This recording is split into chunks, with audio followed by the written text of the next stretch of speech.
And that's where I want to ask you about, where do you see the difference in medicine and biohacking, or I should say, not conventional medicine, but where medicine should be, meaning more about healing and getting person to a healthy state, not managing a disease.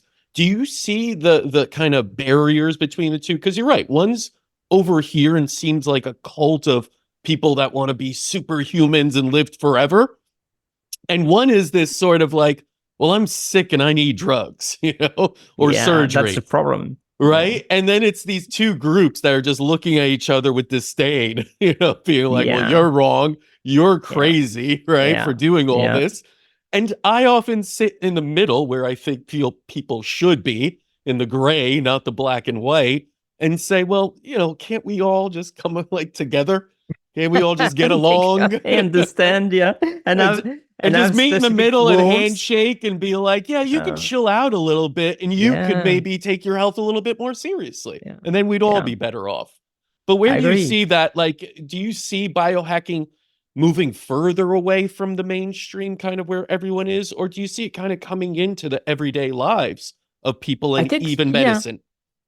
So here's the thing. I think that biohacking, because of the wording, biohacking is a dangerous concept in general. I love it. I'm a biohacker. But biohacking, as a doctor, as a scientist, I can tell you there is no way you hack anything in your biology. You can improve, but you cannot hack Yeah, anything. It's biological. So it's the true. word as, yeah, it's a nonsense. So when you start from there, and I got the principle of where he came from. Dave is from the tech industry, and he said, like, Mhm. okay, hacking systems, let's hack the biology, biohacking, blah, blah. I think that the next biohacking 2.0 or 3.0, because of Web 3.0, it's going to be life spanning. Mm. It's a word I created because it reflects way more what I live for. Is there is a big chunk of longevity that is handled by natural behaviors Mhm. and improving your biology by natural behaviors. That's the biggest chunk you can use. Then comes and fall into places supplement and a couple of other things that you can do to get to the next level. But if you don't implement those standard natural behavior, you're not going to get there. It's impossible that you get there. You're going to improve a certain part of your life, but everything you improve on one side is going to reflect negatively on the other side.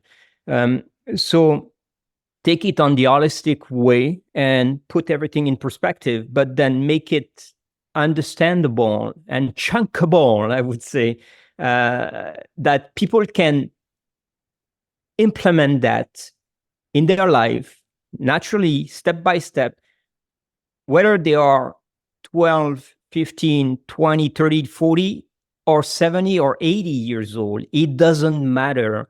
Most people today are going to get to you and you tell them, oh, would you like to improve your life? When they're in the 20, they don't care. Yeah. When they're in the 30, they start thinking about. Then in the 50, start counting. And in the 60, I'm too old for that. And 70, I'm too old. I'm just going to wait to die and blah. But if you were to tell them that you can do natural stuff that will extend your, like just stretching a bit in the morning, moving, sunlight exposure is a big factor. Yeah. You're going to get there. And I wanted to jump back on your initial question is, with all these things,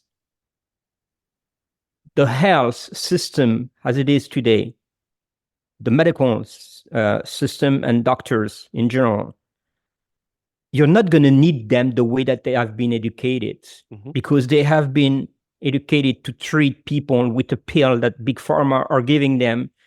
Here's the thing. You have cholesterol, here's the pill. You have cardiac issue, here's another one. Oh, you're stressed, here's a pill. None of these guys have the tools yet to be able to have someone coming to them and go like, I'm in a super top shape.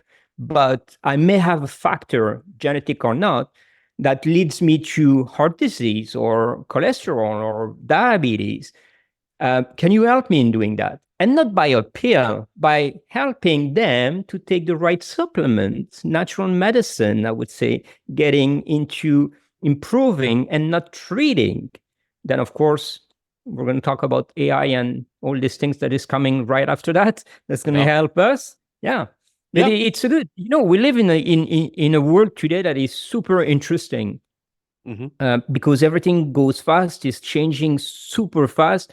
And I see that, my whole family are doctors, and I hear them, I see them, but I see that they need to, everything need to change from before they became doctors, Yes. when they were at school.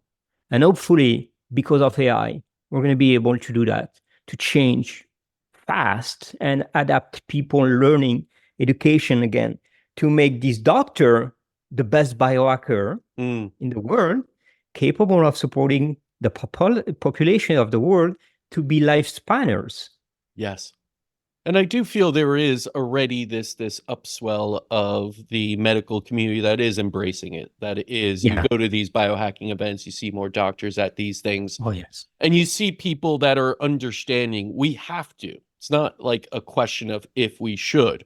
We have to move from disease management and sick care to prevention and optimization of health. Right. Because the Right. current path, we will be at 90% chronically ill. Kids will be just by the age of 5, just on massive amounts of and just suffering for the rest of their Yeah. life, not Yeah. productive, no purpose, depressed, all these mental health issues as well. It'll be just a society that cannot continue.